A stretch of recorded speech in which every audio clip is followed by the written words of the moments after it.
Well, old tuna breath is gonna trap your ass in a cave. I'm Jackie. Shark alarm? I'm Sam. Well, I guess sharks are extinct now because this is The Last Shark. And I'm Justin, and this is Stinker Madness. What's that smell? I don't know about you, but I'm thirsty as fuck. Thirsty as fuck. Hey, look at these! Thrill me. If you come back in here, I'm gonna hit you with so many rights, you're gonna beg for a left. Thrill me. Beg for a left. Thrill me. Hey, look at these! No more hangers! It stinks. Hangers! Get to the chopper! Stinker Madness. Hello, and welcome to Stinker Madness, the podcast about bad movies for bad movie lovers by bad movie lovers. I'm your host, Justin. With me are always Sam and Jackie. This week on the show, we got a turd from 1981, straight out of Italy, ripping off the old jazzers, directed by Enzo Coscarelli? Castorelli. Starring Vic Morrow as Captain Quint, and some other Italian rounders. Sam, go. Would you like to know how much money this movie made? 42. I'm gonna guess. 42 what? 42, Okay. and then just all of the 42s. Just $42? Or 42,000 or 42 million or 42 billion. Just it made all of the 42s. I'm gonna say that it made 24 Wow. million. It made 18. 18, that's not a bad guess, Jackie. You went over by Price is Right rules, but And I can't imagine any film he ever made costing more than $2 million. right. Really, before watching some of the stuff that was happening in this, I was like, he might have spent more than $1 million on this, but he doesn't usually spend more than $1 million. Mm-hmm. The funny thing is that it could have made more. It could have made 42, but once it hit American theaters, Universal sued his pants clean off and it got pulled from theaters. They're like, oh, hell no, bitch. We've seen this hell movie no. before. It's interesting that they were like, nope, this is the one that draws the line. Right. We've been copied out the ass for 6 years, but we've had it with this one. This is the one that we've had it with. It's got to be Vic Morrow. Like, it's just too, come on, guys. Come on. See, I think it's actually the windsurfing Okay. and the visual comparison to... This movie really tries to look a lot like Jaws 2 because it knows it can't look like Jaws 1, but Right. Enzo saw Jaws 2 and he's like, oh, fuck, I can make that picture. Yeah, and I think that's, even though if you read about this, you're going to find all shit like, oh, it's just too much copying Jaws. And so Universal had enough of it. And I'm like, no, the execs at Universal saw this and went, fire every motherfucker that worked on Jaws 2. Get this shit out of the theater, and we got to make new fucking plans because Enzo just ate our fucking lunch. That could be because Jaws 2 sucks. It's so fucking boring. And then they have the entire shift of the franchise for one film when they do Jaws 3 because it does not fit with the rest of them, the tone of the rest of them at all. And it's awesome. Well, you mean Jaws 3D? Right. Yeah. So that could, you know what? I'm buying your conspiracy theory. The other thing I know about this is that in certain markets, Jaws 2 never went there. I believe Japan was one of them. This was marketed straight up as Jaws 2 in Japan. I don't know if that happens before or after it gets pulled from American theaters. In my readings of Enzo and starting to really, I've watched a lot of his movies. I kind of know how he operates a little bit. I've seen some of his interviews. I would say that once the feud started, he started marketing it directly as Jaws 2 or 3, depending on the market, just to wave his middle finger at him. Right. Like, pick one. It's 2 or 3, and then pick one of these fingers, buddy. Yeah, well, in Japan, I'm thinking Japan didn't get Jaws 2, so they put this as Jaws 2 in Japan. Brazil got Jaws 2, wasn't ever going to get Jaws 3, because Jaws 3 is after this, 2 years. Right. So they just marketed this in Brazil straight up as Jaws 3. Hmm. So well, the shark does look similar. No, it doesn't. Whatever this shark's name is, we need to come up with a name for it, because all I've got is Old Sharky. And Jackie says tuna breath. But it's got to be, since we've got Bruce the shark, we got to come up with something like, and we can't just go with Gary the shark, because that's our buffoon's name. You're going to have to give me a second here. I'm going to come up with a good name based upon some actual names of the shark. Okay. Troy. Well, it's Italian, so I guess it could be Tony. Could be French bread. What? It goes good with Italian. It's French bread. Well, my Squanto Brasio isn't really going to be very good. We can't call him Squanto Brasio. Because it's the real Italian. The Italian title is Le Ultimo Squalo. What's that translate to? Ultimate Shark. The ultimate shark. Okay. So is that like, like how there's the penultimate of something? It's the second to last. Does ultimate mean that? Okay, that's dumb. Ultimate's the last. Right. Penultimate's the second to last. It's not the last shark. It's the last shark in the Mediterranean until I think 2014 they found another one. No, there's Shark Attack in the Mediterranean from like sure, 87. That's true. And this is supposed to be in the U.S. This is Right. supposed to be Jaws. Right. Okay, so what are we going to call him? Ultimo. Ultimo. Okay, I'm down with that. Okay. What else do we got, Sam? So Vic Morrow. It's funny because, in the COVID episode, we were talking about Once Upon a Time in Hollywood a little bit in the Italian pictures. Right. And we've got 2 Rick Daltons in this movie. Yeah, right. Both Vic Morrow and James Franciscus. Mm-hmm. But Vic Morrow, we talk about a lot on the podcast because he was the guy with the 2 child actors that was killed in the helicopter accident in the Twilight Zone movie episode. Right. Yeah, the Twilight Zone movie killed Vic Morrow. Yeah. And apparently James Garner may have killed Vic Morrow's directorial career. Okay. Because once he started making the Italian pictures, he decided that he had a chance to step behind the camera. Mm-hmm. And he made Death Watch, which is very well received 20 years after the fact and completely unknown when it was released. But it was good enough that he ended up getting Dino to direct A Man Called Sledge, where James Garner gets the poster, but he's playing the heavy. Okay. And he did not like the picture at all. His quote is something like, "I can't believe how Dino talked me into playing the heavy in this turkey." And his sort of tirade, that picture doesn't do very good, and Vic never gets to direct another movie. So, in a roundabout way, James Garner killed Vic Morrow. It's his fault. It's his fault. Round up the posse, boys. We got to get James Garner. He's dead, right? Also dead. Yeah, I think he died. Yeah, so we'll go to his grave and say mean things to his tombstone. And the other Rick Dalton, James Franciscus, is basically just Rick Dalton. Right. Like, he's TV lead guy that did Italian pictures, and I think his best known moment in a major quote-unquote release is Beneath the Planet of the Apes. What do you want to consider Beneath the Planet of the Apes? Awesome. I really like that movie. I like all of them. Right. I like all of them, but Right. I don't know. Beneath the Planet of the Apes is when they're not as... No, that's the third one, right? Yeah. That's the last one. They bring Heston back for a minute. Yeah, they got the gods under the ground, the gold people. Yeah, the mutated humans or whatever with their nuclear Jesus. Yeah, right. Yeah, and he, I think, is the main face in that. So that's actually, I'll give him that. He had that one lead. So he is straight up Rick Dalton. Mm-hmm. Yeah.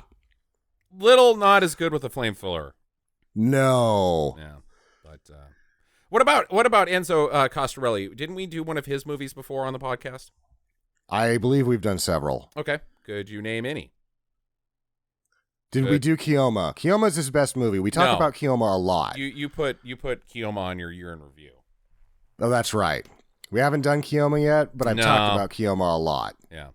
And we haven't done 1990 Bronx Warriors with Fred Williamson either. Right. So maybe we haven't. No, we have to have. Now you're making another pause. Hold on. Oh, boy. Caribbean Bastards. We should check that out. He hadn't made a movie for over 10 years. And he just did one. I don't know if it's out yet with Franco Nero, but then he's got like all of his friends that are directors, like Joe Dante's in it, Alex Cox is in it. It could be just a fucking disaster. Mm-hmm. We have not done one of his movies. I've just seen like 75% of them. So Right. that was a little confusing for me. I was like, I know we've done one of Enzo's movies. He's one of my favorites. Even though in the sort of that scene, I'm obviously huge on Corbucci. And we've done Corbucci films, but I guess I haven't done Enzo. We just talk about him every once in a while. Yeah, we also And we talk about Bruno Mattei a lot, but we haven't done any of his films for an episode either. So, I'm about to talk about Bruno Mattei okay, talk about him. because Enzo got kicked in the nuts pretty hard by Hollywood. About 9 years later, actually no, 14 years later, Bruno decides to just do the same thing, see if he can get away with it. Makes Jaws 5 Jaws or 5. Cruel Jaws. Yes, And Cruel Jaws just uses footage from this film and Correct. Jaws 1 and 2 and 3. And no one cared because Jaws 4 sucked that bad. right. Yeah, Jackie and I have also watched Cruel Jaws, and I think this movie was what I was thinking Cruel Jaws was, because they're so interchangeable that I got a little bit confused, and I kind of think I might have wanted to watch Cruel Jaws instead of The Last Shark, but maybe we'll get to Cruel Jaws someday. I do think that this is going to lead to a triple or quadruple run for me again of deadly water critters. I think I'm going to do we're going to start with this. We're going to do Piranha Double D and Sam's favorite movie of all time, Anaconda. I fucking hate Anaconda. God, that movie's awful. So there you go. Yeah. Welcome to summertime. Let's just watch all of the movies that'll make me deathly afraid of the water, Oh, so that right. when we go camping, I won't get in. I'm not going in the pool. There's snakes in the pool. There are fucking snakes in a pool. Get these motherfucking snakes out of my motherfucking pool. Yeah.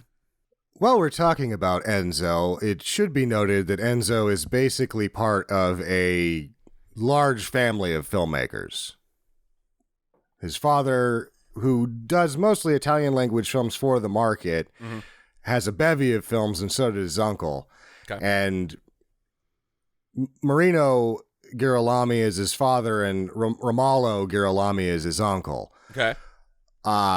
It's apparent, I guess, that he didn't want to necessarily ride off his father's coat strings, so he changed his name to Enzo G. Castellari. I guess the G is for Girolami, but he didn't want the association. So he's There pulling is. he's pulling a Nick Cage. Yes. Okay. There is, however, a Girolami in the picture. Oh. His daughter and her tits. You right? Yeah, that scene was super fucking awkward. We'll get to that scene. But yep, okay. That's like that one Dario Argento film where Asia is in the movie naked the entire time, and it's like, oh, icky. This is not near as creepy as anything that No. Dario does, but it's No. still like, really? Yeah. Really? Hey, buddy, maybe you want to think about that. Well, they're Italian. You know, maybe they're a little bit not as conservative with the knockers as we are. Sure. They're just boobs, right? Mhm. Everybody's got them, you know. I got some man tits starting. Sure. She did I'm a have B like a sheen layer of almost nothing over the top of it to where you could almost not see the tits, but Right. you could totally see the tits. Right. So, When we get into the episode, because one of the things that I've noticed watching a lot of Enzo's films is that he knows what he wants to look at. He doesn't really shoot them, but the camera guy has specific instructions on how to like not every shot, but like this shot, we need to see this, we need to see this. We always in film critique talk about the male gaze and it's sort of the sexual undertones. Enzo puts a gaze on any young, beautiful person, regardless of gender, but then also like cars and guns and just like whatever. Yeah. Like the man can make a sex commercial out of anything you put in fucking front of him. He's very Andy Sedaris-esque in that aspect. Only Andy's not really creepy when Right. he's doing it. Right. Enzo's like, I don't know if Enzo, would the gun want us looking at it like this? Because this is kind of creepy. I don't have consent from that gun. That Volkswagen is saying, Buster. Well, like even in the opening shot of this movie, That The is the windsurfer male guy- gaze at another man. Right. We should just get into it now. We should just get into it. Let's do just this. get into it right now. We're Yeah. starting out. There's a guy windsurfing, and Enzo wants us to fuck this guy. Right? Or the concept of windsurfing. I'm not really sure which it is because this guy doesn't look like he's having fun. I mean, it looks like he's laboring at this thing. They're not easy. In fact, every time I learned to surf, and I mean, when I say that I can surf, I could at one point, and pedestrian would be a little bit too good to describe my surfing skills. Like being able to stay upright on the board for a few seconds was about as good as I got, but it was still exciting and fun. Sure. And I've been told by everybody, like, windsurfing is one, hard, and two, it's a real fucking workout. Right. And it probably would help if there was actual wind going on right now, but he's like literally in Lake Placid. Like the water is just calm as shit and he can't do anything, so he's just busting his ass. Yeah. It also raises my first question that I have to burn. Is touching your back to the water, is that like a ollie in windsurfing? Right. Is that like a trick? Yeah. Because the whole time I'm watching this, I'm like, are these supposed to be tricks? And then he starts doing things like riding on the edge and twirling the thing around. I'm like, man, windsurfing is dumb. It's super dumb. Jackie, have you ever done anything like windsurfing? No, but I kind of had the same thoughts as Sam, but mine was about why is he dragging his ass in the water? Right. Does he have a hemorrhoid or is he just trying to flush out his butthole? It was weird. It's a weird sequence. It's like he's doing the floor routine for windsurfing. He's just dancing around this thing to this incredibly shitty Blondie knockoff song that's awesome. It should be noted that the original score for this film had been separated from it. Okay. Until the DVD release, because this movie was banned in America for a long time. Universal fucking dropped the hammer on this shit. Right. And the widescreen re-release had the audio re-intact. So I think we're actually seeing Enzo's version of the film in this. Okay. But yeah, this sequence is nuts. Anyways, back on the beach, we hear from a DJ, and we're going to call him DJ Exposition because that's all his job is. He's dropping the hits and telling you what you need to know to enjoy the rest of this movie. There's a regatta coming up for... what's a regatta? Is it like like a wine mixer or something? I don't know. I think it's supposed to be the governor's fundraising party, or the mayor who's trying to be the governor's fundraising party. Right. I thought This the regatta... guy is also Rick Dalton. Right. Yeah, and I thought regatta meant like a boat race. The regatta usually is a boat race of some kind. Okay. Well, I mean, surfboards are kind of boats, I guess. Oh, yeah, there is a windsurfing race, so Jackie's figured the movie out again. Okay, thank you. Thank you, Jackie. You're Bravo. welcome. I give you 3 stars. It's coming up this weekend here in sunny Santa, wherever the hell we are. Yeah, they never say where they're at. Right. We're definitely not in that town that Jaws was filmed in, though. What the hell's the name of the place in Jaws? I don't know, something Martha's Vineyard Amity. by there. It's Amity. Whatever. Yeah. Upstate Florida, New right? York. No, I think it's in Martha's Vineyards. I think Sam's right. Anyways, so he's like, hey, surfers, you better get ready, because the governor, the mayor candidate, Wells, he's got a son in the thing, and his dad's gonna buy him a trophy for being so good at windsurfing. And the guy's like, "Hey, fuck you, Buster." And the DJ's like not near this guy, and he's like, "Hey, don't flip me off, man." Like, Yeah. What? No. This is DJ Howie Splurm. But we're now introduced to some other gentlemen who are, I guess, main characters, if anybody can be. And two of them actually look like James Franco, but one of them looks so much like James Franco that I've decided to call him Jams Franco. The other guy looks like Bill S. Preston Esquire, so I'm just going to call him Bills. Right. And then the other guy is Rubby. Because he has a rainbow Rubby. He's got a rainbow on his butt. All right. So when we talk about these guys, we have to talk about Jams, Bills, and Rubby. Rubby. Okay. Yeah, all right. Meanwhile, Mike, our lead intro windsurfer guy, his board comes apart. He's like, "Wait, where's the rest of my board?" Because there's a goddamn shark after him, and it chomped his board. And he's like, "Oh, shit, I guess I can't do cool tricks now. Like, get my butt wet." And then the shark, I guess, comes up from beneath him, and we don't see the shark, but he basically gets exploded. He hits one of those buoyed landmines from World War II, or maybe they weren't even in that. Maybe it's just bad submarine movies that those are in. But he hits one of those and blows the fuck up. Yeah, right. It's an unsafe bay. So he's dead. I assume also that he, whatever was left of him after getting exploded by a landmine, was eaten by the shark. The shark is like, "Well, thanks, landmine. There's some fresh cuts over here for me to enjoy of person." Hot cold cuts. That even makes sense. See, and I was thinking that he attracted the shark with his butthole juices that he kept putting in the water, and the shark's like, "Is that ripped butthole I smell? I'm totally going for it. A hot dog sounds delicious." Yeah, that guy's clearly got an ulcer. I got to get in some of that. Yeah. Yeah, it's this guy's fault. The whole thing.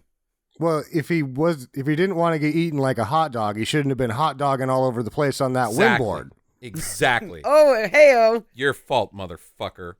So we meet our hero. Well, one half of our hero duo. His name is Peter. He's a writer. Yeah, that's who we want to be fighting sharks, is some guy that can't publish his novel. Yep.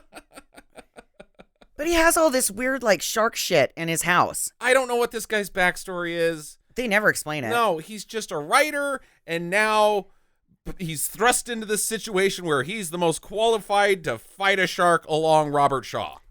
I believe what they're going for here is that they're like, Enzo's really middle fingering it so hard that he's put Peter Benchley in the movie as the hero. Right, exactly. The only person that can kill Jaws is the guy who wrote the book. Yeah, he's Peter Table Lee instead of Benchley.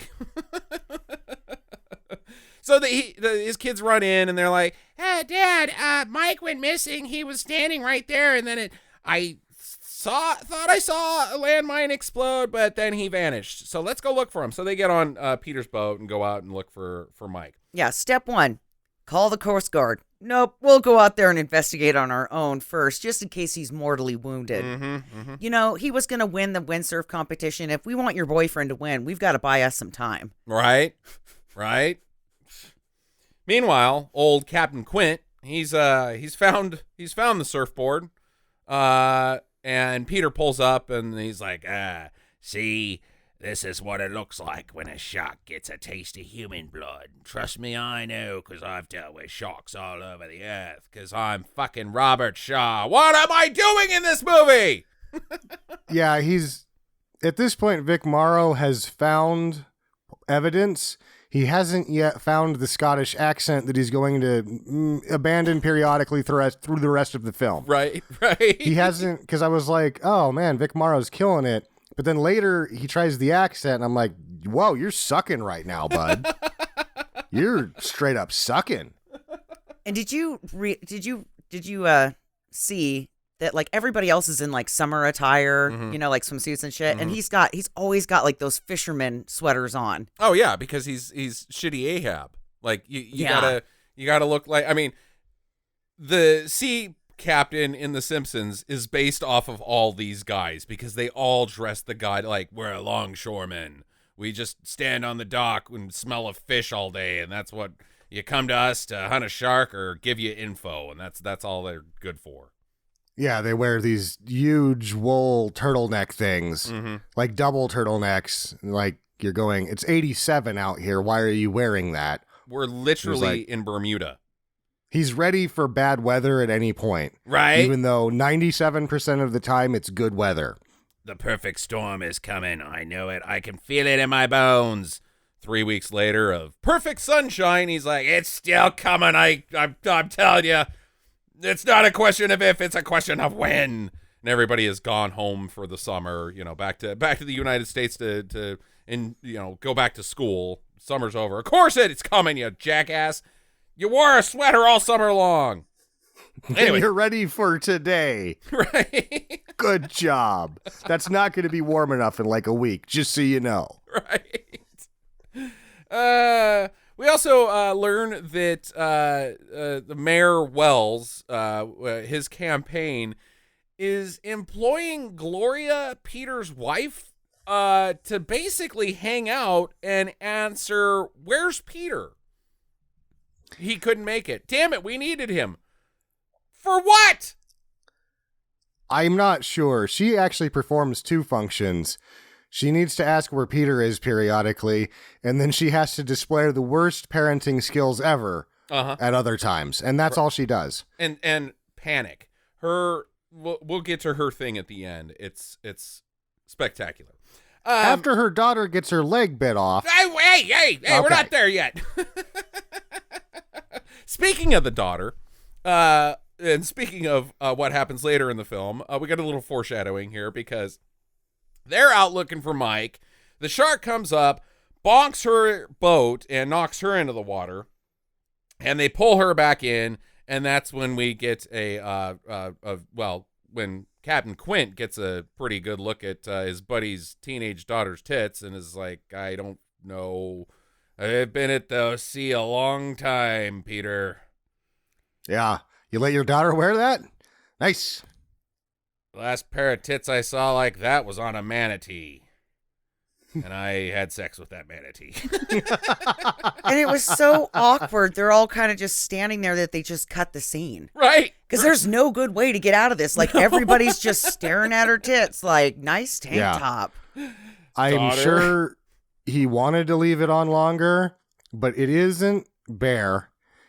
You can see, and they had to cut it right at the second count that it still gets PG-13. Right. Yeah. Nice work. The Coast Guard pulls into the harbor, and they're like, we've picked up a random boat. Here you go. Here's your random boat back. And they're like, that's old Ed's boat, who we had nothing to deal with ever before this boat scene. And they go into Ed's boat. Oh, Ed's not on here. But then they find an arm. And shitty Robert Shaw is like, you see that? That's the mark of a shark. A shark took that arm off. And they're like, maybe it was an explosion. He's like, you see any powder burns? Yeah. It just exploded his arm and not the rest of the boat, you fucking idiot. And it exploded in such a manner that his arm stayed on the boat, just dropped straight to the ground, and the rest of him shot into the ocean. I mean, I'm behind him at this point. Right. I'm with him. There are clearly no signs that this was caused by an explosion. Well, maybe it just came off. It's a shark, damn it. Well, he was a known town drunk. Oh, yeah. Arms come off of town drunks all the time. Yep. Yeah. By this point in the film, I've also noticed that every fucking location looks really familiar. Mm-hmm. And that nobody's jeans are the right size. Jeans were all bunchy in the wrong spots. Like Enzo had like a shipping container full of jeans that don't fit anybody, and that was what they used for a wardrobe. Yeah, there's just one guy chucking jeans at people indiscriminately, like, I wear a size 34 long. Don't care. Here's your jeans. It's like going into the army. So of course Wells is like, oh, I don't care if it's a shark or not. We're going to keep the regatta going. And then the other half of the surfboard floats up and they're like, well, what about now? And he's like, still gonna do it. They said, I don't care about the shark, even if it's a shark. And like 60 surfboards wash up, you dumb bastards. But unlike the mayor in Jaws, he actually takes some precautions. He does, right. And they seem like they're pretty good precautions. Pretty solid, really. Actually, they look like gumdrops to me. Gumdrops. The nets on and the the map. fences? When he has the little map and he's showing, they just stuck gumdrops up there. Hold on, I got to make another boat. Like, yeah, no, they're like, what about the North Shore? He's like, I put it up there, but I was hungry, so I ate it. It was made out of Wrigley's, and Wrigley's just doesn't stick like bubble yum. So anybody got any bubble yum? I'll make another North Shore. Yeah, but he's going to drop nets, or he does drop nets, and fences that he's been sold by a wandering fence and net salesman that they are shark proof. So, all right. Why not? Yeah. And it's not just the nets and the fences.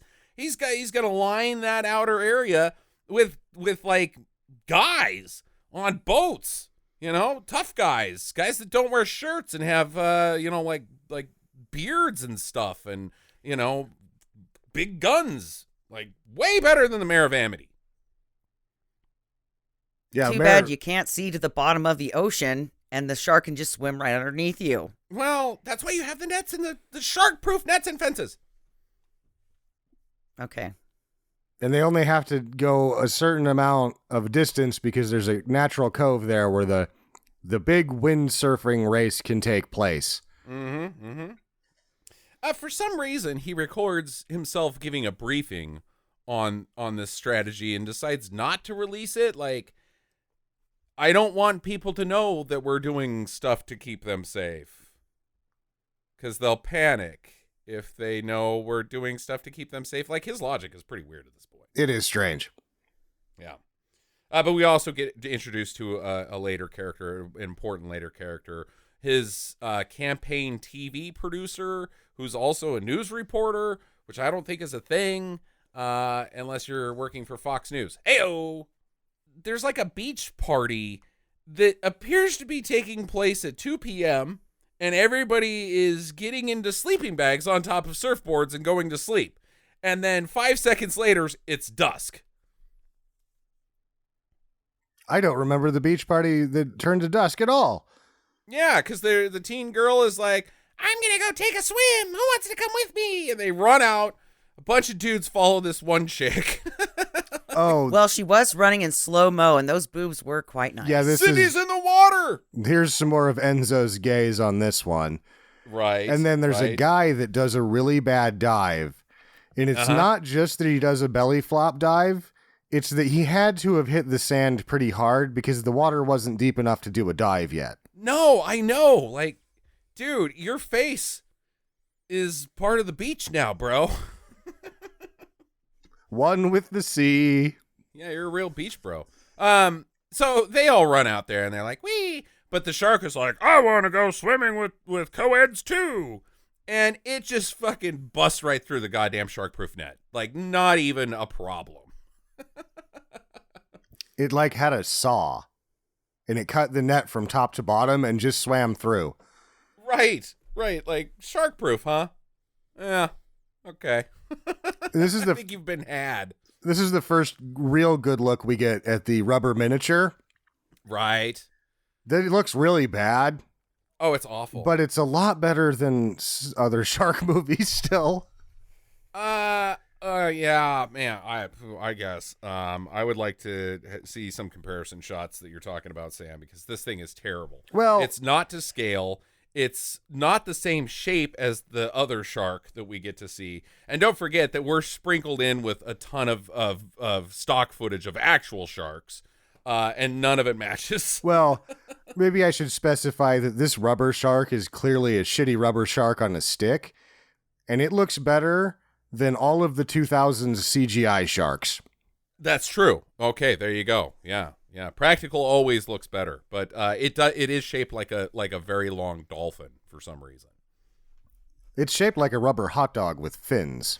It's like a gray dog with some stuff glued to it. Delicious. So the swimmers are like, I guess they know that the shark is coming because they just turn around and run back out. Like, was it a brief swim, or are they like, shark, and get out? But then they don't tell anybody about a shark. So I think that they just like turned around and the shark's like, oh, Yeah. hey, where you going? What about the midlife guy that's in the very back with the blonde hair? He's like obviously 45, and the rest of them are all co-eds. Recent divorcee, Jackie. Oh, Yeah, he's the guy. He's the only guy that hangs out with them that has a Corvette. So, yeah, that's why. And they got out of the water because they just got tired of being sexy. Right? So now, I guess they all just spent the night on the beach or something because this movie can't tell day for night, and now it's the time for the regatta to start. And they got this party is pretty weird. They got cheerleaders and Bob Dylan in a box. oh, that was so weird. That was weird. The cheerleaders, though, I want to give them some props. They actually made legible letters with their pom-poms. Right? Most of the time you get the fake cheerleaders. Like, he got some real cheerleaders to do this, I think, because the dress up the 30-year-old ladies like cheerleaders, no, they don't. They can't do it. These were top shelf cheerleaders. Better than I've seen. Yeah. Like every school I went to, not on that level. The surfers get ready. The race starts, and the balloon buoy marker that the shark is tethered to from when he busted through the fence pops up in the water. And of course, Quint sees it. I don't even know what Vic Merrill's character's name is in this whole thing. Does he have one? Yeah, it's Quint. He sees it immediately, like, hey, what the hell is that? That must be a shark. And the surfers start falling into the water because the shark is just like playing domino with them, like boink, boink, boink, boink, boink, boink, boink. He's not like chomping surfers. He's just running into surfboards. This is the first instance where the shark is fishing for humans. Mm-hmm. It happens again later, but he uses tethered objects to his advantage. This is one smart shark. It's the smartest of sharks. At one point, the news guy was able to attach a camera to the back of the shark because we get not a bird's eye view, but a POV of the shark's balloon bumping into swimmers on his camera, and he's like, yeah, that's the shot. You got it. There's no way he got that shot. Yeah. To clarify the names of the characters, it's not Peter Benchley, it's Peter Benton. And oh my God. Vic Morrow's character, who I'm sure he may have been named once, but it was garbled and you couldn't tell. His name is Ron Hammer. Ron Hammer. The shark hunter. The shark hunter. Or just the shark guy. Because we get a shark hunter later.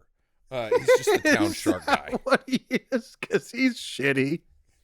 Right? Yeah, if that's a shark hunter, what? All right, we'll get to you. Oh, God. Okay. All right, so everybody gets knocked off their boards. They're all trying to get out, and all the surfboarders do, but the guy who's like, get out of the water, is just standing in his boat, and the shark is like, yeah, that guy, I'm going for him. And the shark blasts him into space. This dummy was so awesome. And they were so proud of it that they're going to use it again later. Right. Like, and it's all of awful. It's like the most stiffest and rigidest dummy of all time. It's just this standing up guy getting shot into fucking orbit. It's hilarious. Oh my God. So he's dead. Then it drags its balloon into the docks, and I guess that like gets the balloon unstuck from it. So now they don't have any way to know where the shark is. because when they had a good beat on like, wow, that buoy's still attached to the shark. Any one of these men in boats could really catch this thing right now. Right. If they maybe wanted to. Right. Oh my God.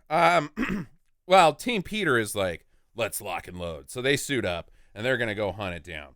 And Quint is he's packing dynamite, which to me seems like C4, not dynamite, but okay. I don't know. They might have made dynamite in squares. I don't know that much about how they pack, but he's got enough explosive to level a apartment complex.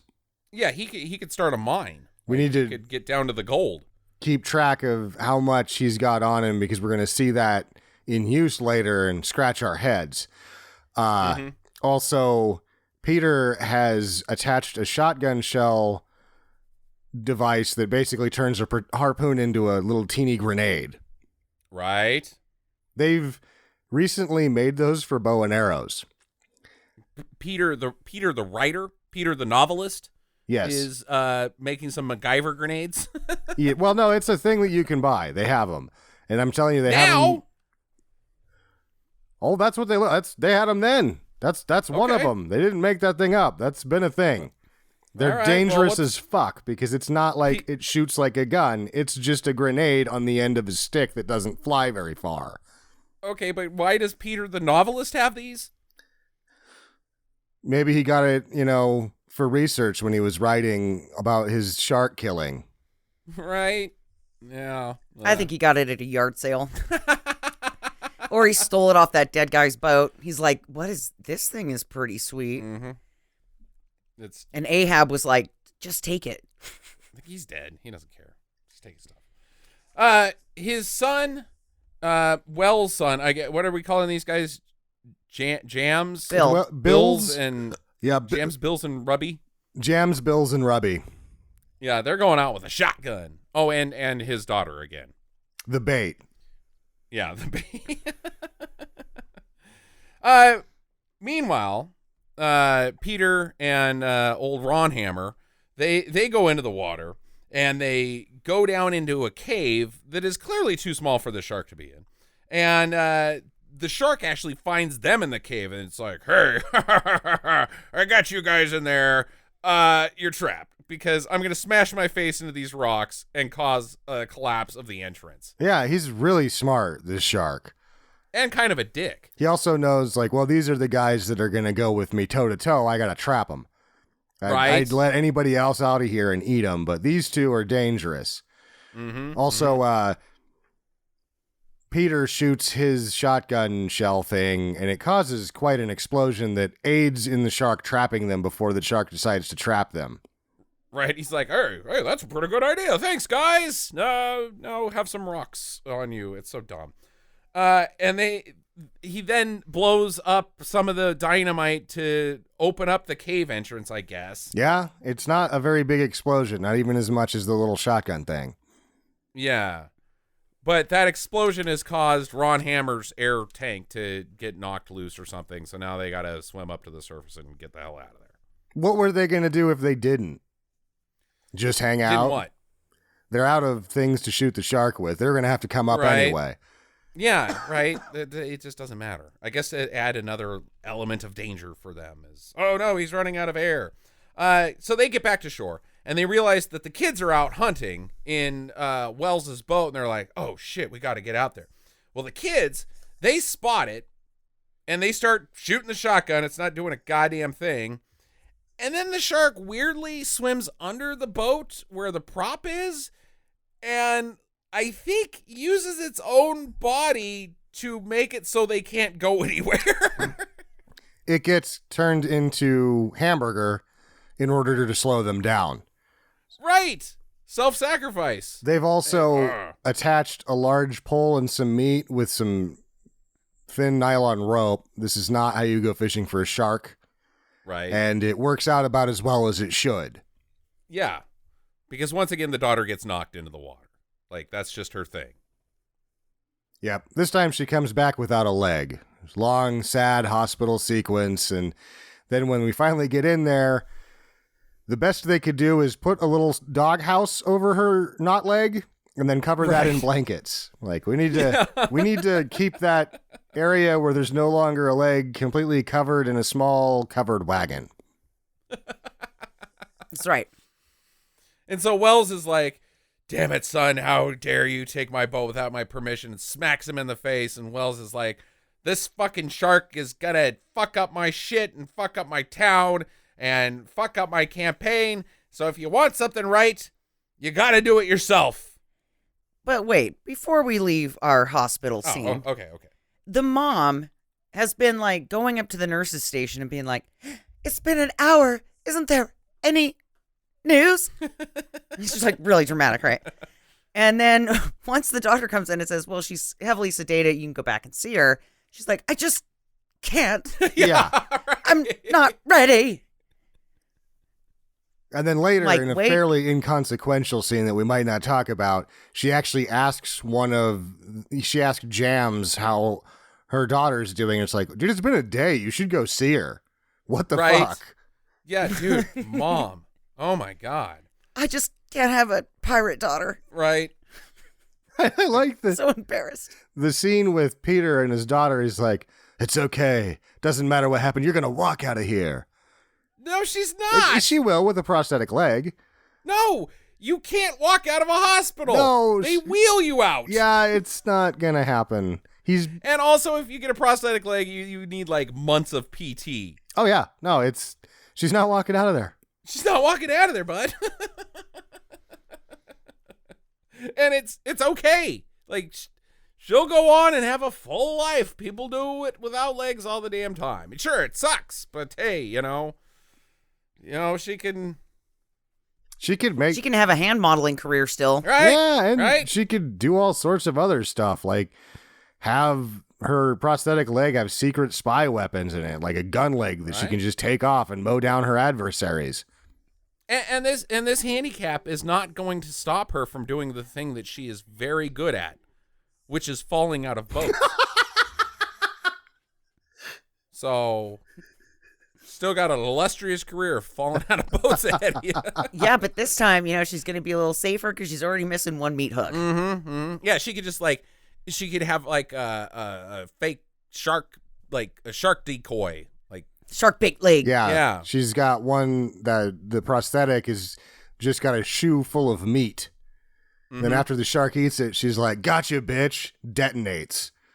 Or she could stuff her shark repellent down that empty hollow leg and then just spray it in the face like Batman. I like fake leg with a beef foot better. Okay, all right. Beeffoot.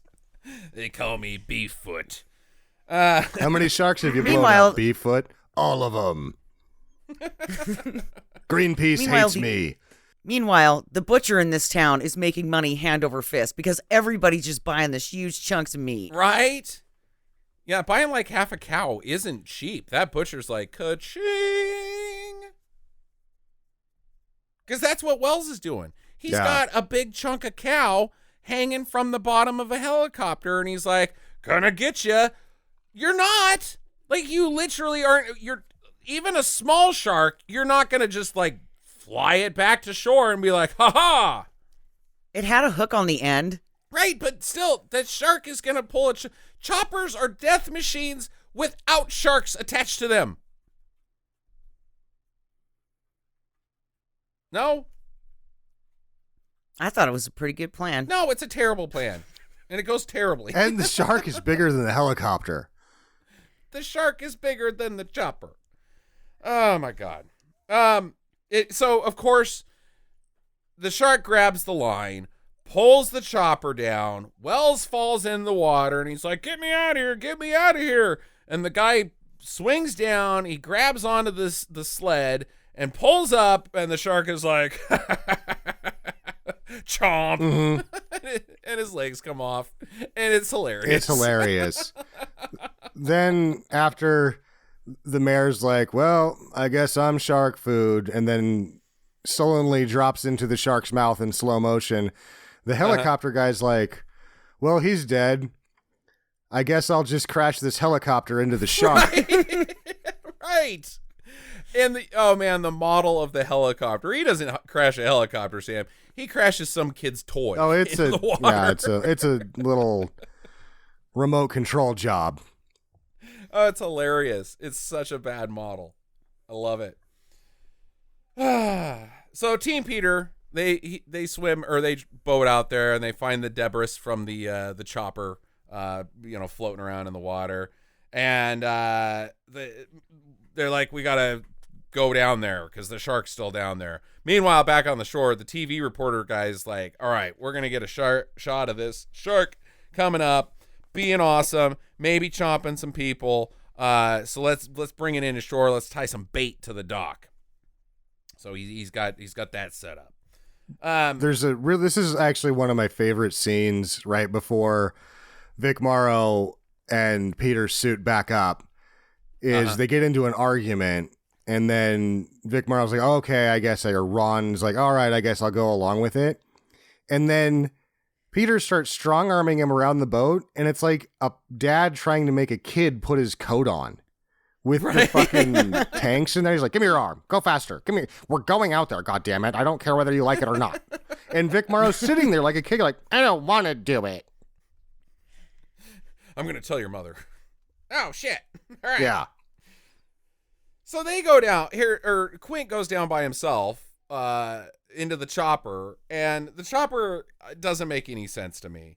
But and like his actions in the chopper don't make any sense to me either, because the first thing he does is release an emergency raft that floats to the surface, and Peter's like, hey, emergency raft. That means something. Yeah. I guess. Also, the helicopter seemed to have exploded when it got to the bottom of the sea, and it's now 20-year-old wreckage.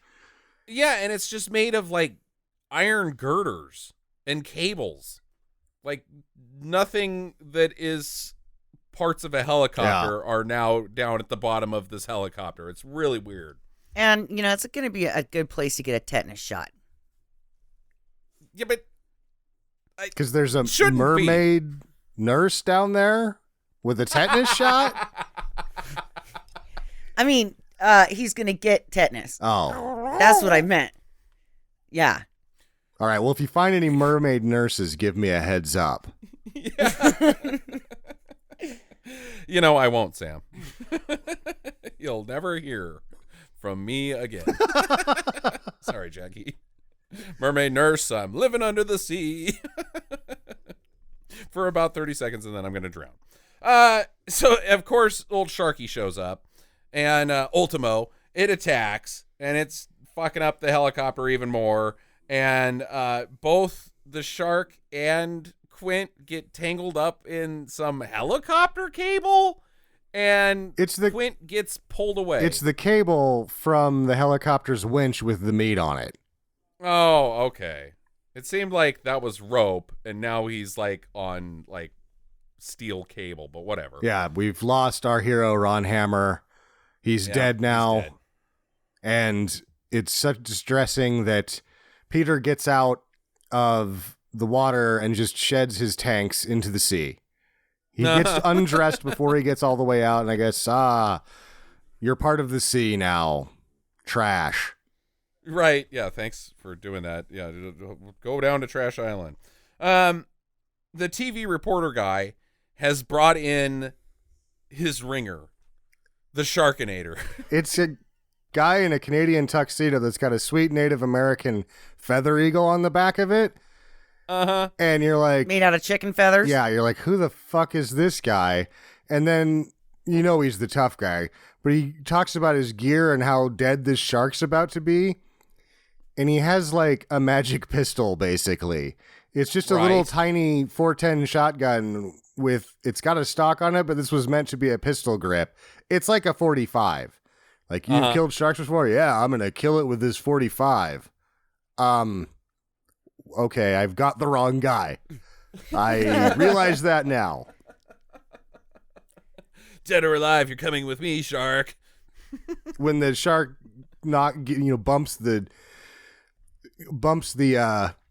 dock slightly, he drops it in the water and goes, "Oh, my friggin' rifle," is what he says. And I want somebody to turn to him and go, I don't even know if you could call that a rifle generously, sir. This fucking guy shows up as Captain Badass, and all the fucking people on the dock are like, who's that guy? Oh, wow, this is going to be really cool. Let's stand around and watch. And so, like, the entire town is there to watch Cockhammer be there, and immediately the shark pulls the pier apart, and his fucking rifle goes in the water. And you're like, dude, you had one fucking job, buddy. Well, and not to mention that now all of the boyfriends from Pirate Girl and the mom are on the dock with this guy. Right. Yeah, no. Right. As well as a camera guy. And a camera guy. And the only thing that the new shark killing hero does is molest the mother several times.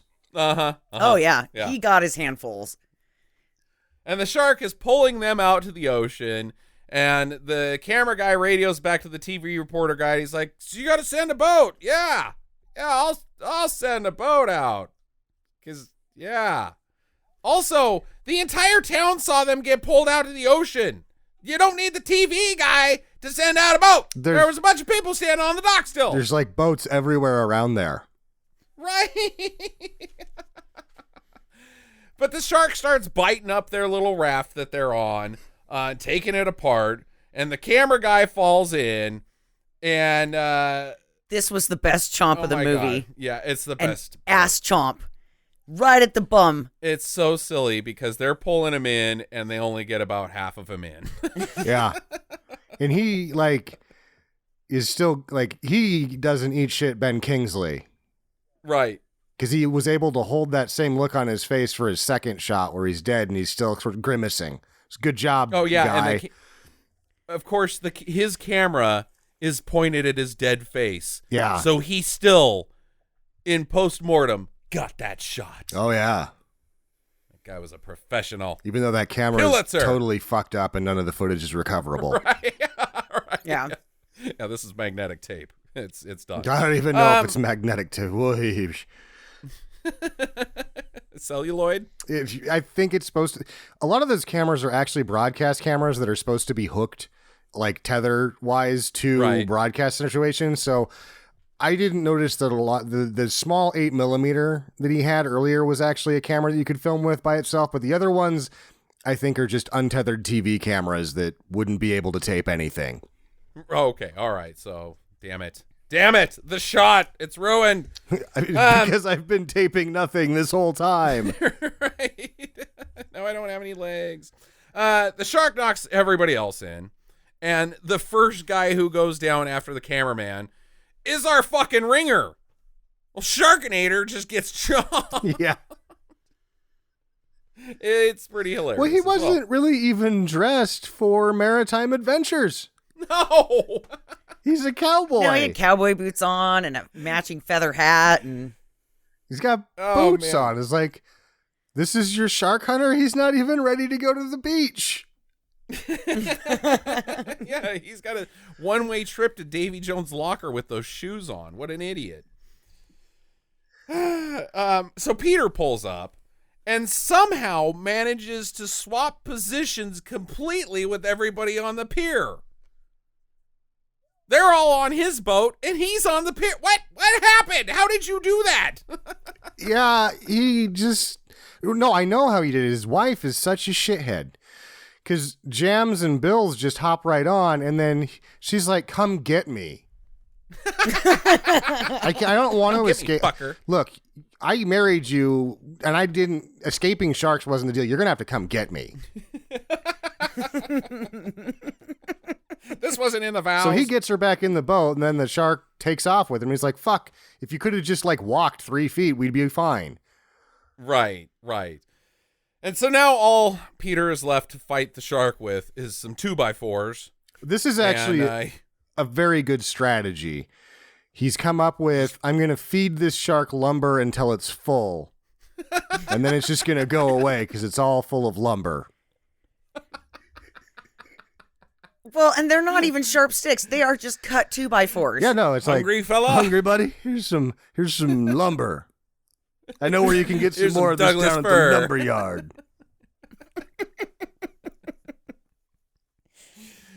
Oh man! But fortunately, Quint floats up. Of course. Well, I guess he was tied to the shark, but he just floats up right next to the dock, and Peter's pulling him up, and the shark is like, "No, that's my lunch. I'm not filled with lumber yet, so give me that guy." He then eats Ron Hammer very slowly. Like, he's really enjoying. This is the first person he's like, you know what? I should chew my food. This is really good. Because he's eating him so slowly, and the floppy body is just kind of going up and down in his mouth while he's like, nom, nom, nom, nom. It's fucking hilarious.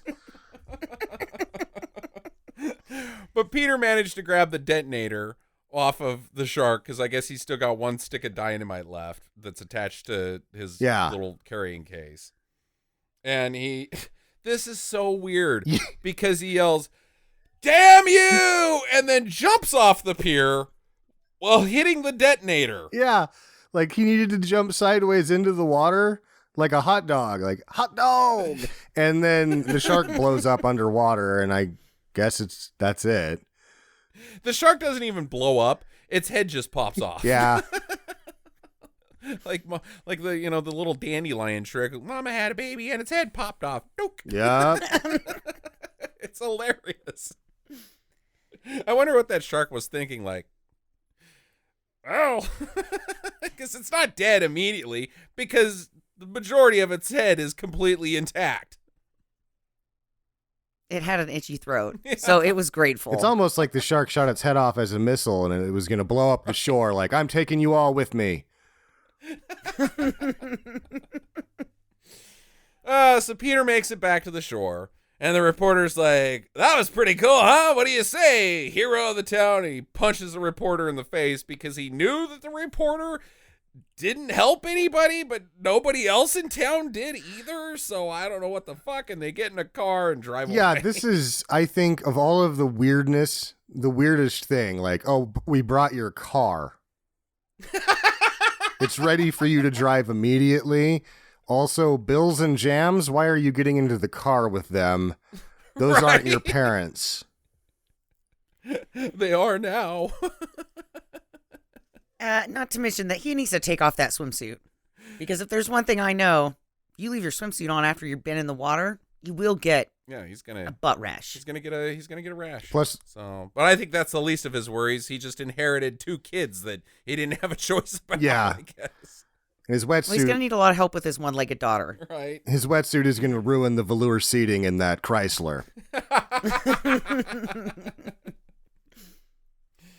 Oh man. That's the end of the movie. Credits roll after that. And there's like 30 credits, maybe. Right. Yeah. Who wants to go first on questions? Jackie? So does he now run for mayor or governor or whatever? Because now there's an open slot. There's a big black hole in the governor campaign. So seems like his wife would know what to do. Does she? She's been working the campaign. She hasn't done anything. She passes out the punch, fucker. Her job That's is important. Seriously to say, yeah, Peter couldn't make it this time. Peter seems like he's a prime candidate now. Yeah, I think Peter runs for governor and wins, and it creates the worst era in whatever state this is because Peter sucks. He's recalled immediately. He couldn't make it. Yeah, right.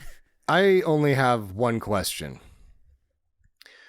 What was the cowboy doing before this? What was the last job that he did before coming and getting eaten by a shark by being completely unprepared for the beach? Okay, I got a whole backstory for you. All You right. ready? Yeah. Okay. So really, he's living in some town. He has he doesn't even have a high school education. Mm-hmm. But he got his outfit at the Savers, right? Took him a while to find the matching denim, but he finally did it. The thrift store, you mean? Yeah. Okay. And then he got some chicken feathers from his neighbor, glued them all on there, started a website. Oh, okay. All right. Advertising in himself. 1981, pretty ahead of his time. Oh, maybe he was just taking newspaper clippings then. Okay, you all know, right, advertising in magazines and stuff. Yeah. And really, he's saying that he's an exterminator and he's like this really badass, but really he just works for like the bug company that comes and sprays the outside of your house and the spiders don't come in. He's John Goodman from Arachnophobia. Yeah. And then, like he finally gets a hit on one of his magazine articles and he's like, time to bust out the suit. And then he's got this gun that he's had since he was 15 and he just paints the back of it blue and he's like, this is a special gun. And that's his backstory? Yeah. Okay. He was hunting bugs. And then this reporter guy's like, that's our guy. Yeah, he saw his advertisement in a magazine and called him and he was like, he saw that he was wearing all denim and he was like, well, of course that man is awesome. Yeah. So, yeah. So this was going to start his career. He never hunted a shark before. That TV reporter just assumed based on his attire that he had. Yeah. This was going to bust him out into the really dangerous work that he'd always wanted to do. I think that just before this, he was in a towering inferno situation where the building was burning up and the people were getting trapped more towards the top. And they brought him in and he shows up and he's got the same cowboy thing, same hero shot. He pulls out his magic pistol and he's like, these little babies are like 100 sticks of dynamite. I'm going to shoot the 30th floor and it's just going to blow it right off. And they're like, that'll kill everybody. Who the fuck are you? Who the fuck got this guy? Get this guy the fuck out of here. Because his setup isn't going to work on anything, ever. All right. My only question is, why are sharks so goddamn hard to kill in movies? Like, they can't be that hard to kill in real life. No, that's why they're fucking endangered. Right. Because they get killed by nets. They get killed by trash. I mean, the Japanese just cut off their fins and drop them at the bottom of the ocean. I mean, like, it seems like it's really easy to kill a shark. And Jackie made a good point when those kids, like, all that chum in the water that they're putting, why don't they just poison it? Why don't you just poison the fucking shark? Just cyanide the goddamn thing. Because then you'll cyanide everything in a giant area. We've already fucked up the ocean, you know? Oh, well, let's just kill it the rest of the way. We won't have this shark problem anymore. And I didn't say poison. I said, why don't they give it heroin? Or yeah. Because then it just fucking goes to sleep, right? And right. It's chasing the dragon. It's doing some weird shit down there, but it's not fucking with anything because it's just like, ah. Yeah, and sharks have to continually swim or they'll drown. And so you make it fucking sink to the... I mean, there's a million ways to kill a big shark, guys. What's the problem? No, they don't have to do anything. They'll be like, there's a giant shark out there. And somebody's like, it'll die from the trash soon. We've really fucked up this cove.